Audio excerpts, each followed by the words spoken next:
Suicide is not often something that has been talked about for a long time. It's been something that has been hidden away, something swept under the rug, but when we fly that flag, we bring that remembrance out into a visual, out into the physical, to remember those who we have lost in the battle to suicide.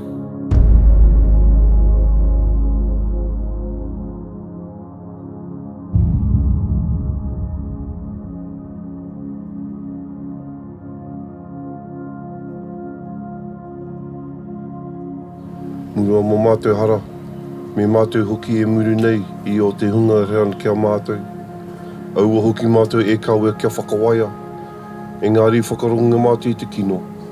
Nau hoki te rangatiratanga, te kaha me te kororea. Āke, āke, āke.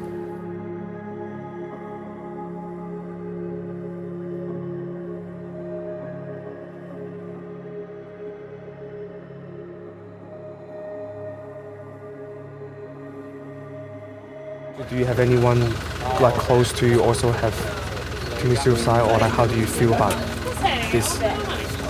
Well, I personally do. I have someone in the family that was suicidal, so for me it was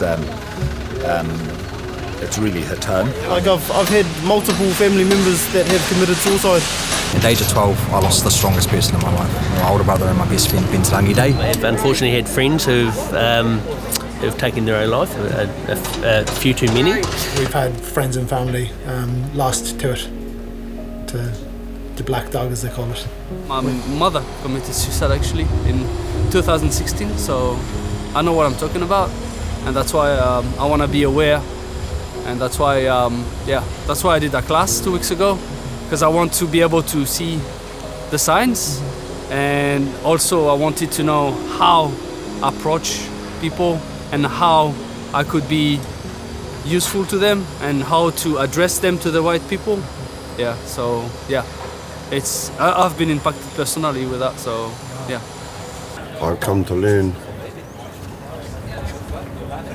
to say something when there's something going on with me, because then I can get through today's sabre.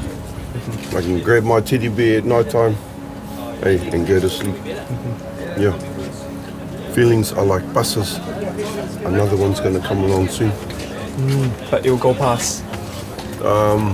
It'll pass, that's right. If we sit with those feelings, if we reach out to people that we trust. You know, not a lot of us people trust anybody. We're blinded by that. We're not going to let love out, or we're not going to let love in.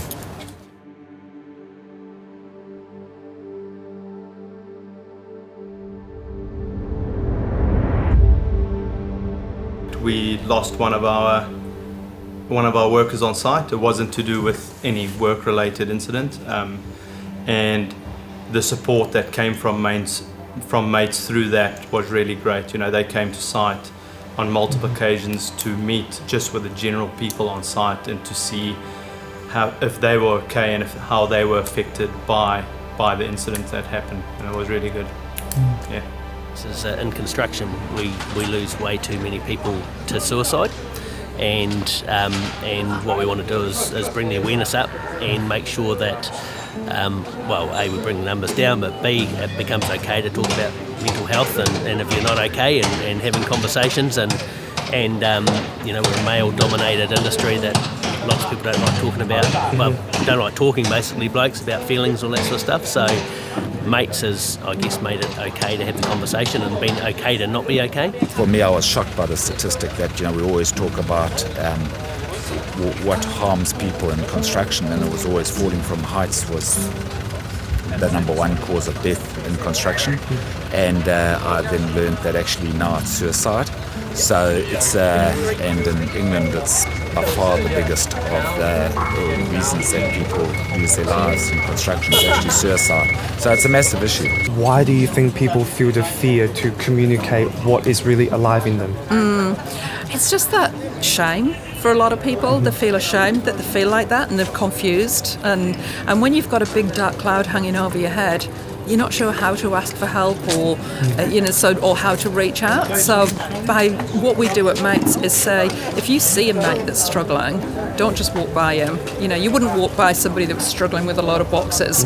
If you see somebody that isn't travelling well, you can do something by just taking 10 seconds of courage, stepping into the space, sitting down, having a korero, and just listening to what they've got to say, and it can really change somebody's life. For me, I'm 42 years of age. To actually have to say, and we were just practicing it in there, to say, are you thinking about suicide? But even to say the words out loud, it doesn't feel comfortable. It was really bizarre, like how unnatural it felt to be able to say it. Even just, role-playing in a room with work colleagues, you're like, man, I understand how and why this is so awkward. But you say it enough times, you're like, actually, fuck it, it's not a problem. My generation, or certainly going back a decade or two ago, people wouldn't talk about it. There was something almost wrong if you spoke about mental health issues. Now people can talk about it, and they're learning to talk about it. And I think if you can talk about it, you can immediately start the healing process. So the more we talk about it, the better. People feel ashamed to talk about when they lose a family member. We want to change that. We need to look at what's happening. It's not about people with poor mental health, it's about mental distress. It's about when people feel like they just can't go on anymore. And that's why we know we can make a difference if we start those conversations early. The impact that I want to see is don't be afraid to speak up. Don't be afraid to tell someone your problems. There's always someone willing to talk. Yeah. For myself, that was my brother, the strongest person in my life in 2006, and also for myself in 2014, when I almost lost myself in the battle. So when I look up and I see that flag, I'm proud. I'm proud that we're bringing it out into the open. I'm proud it's a conversation that we're now having, because what that flag also represents is a symbol of hope. Symbol of hope that we can make a change through action. That we can make a change through even a simple show of support like we do every day. That support through a conversation, through a download, debrief, whatever that may be. As much as we as Mates would like to be at every single site all over the country, we don't have a cloning machine that can allow us to do that. What we do have is the relationships that you guys have with each other, to the left and to the right of you every single day. Relationships that you can lean upon and get through to become stronger. Those relationships can help us out and do what we need to do so we can get through the day, to string those sunrises together, to make sure that we can go home safe.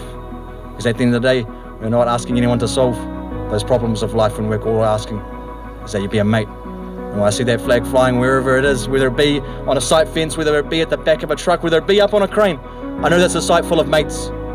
Mates who want to help their mates. And that's all we are. And together we can be stronger. Together we can make that difference. So thank you guys for allowing us to fly that flag. Thank you for being with us on this journey. Thank you to Native Love for helping us do what we need to do every single day and putting your hand up to make a change. Thank you guys.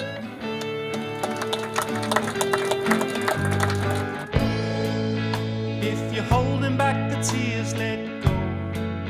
If there's something that you need, say so.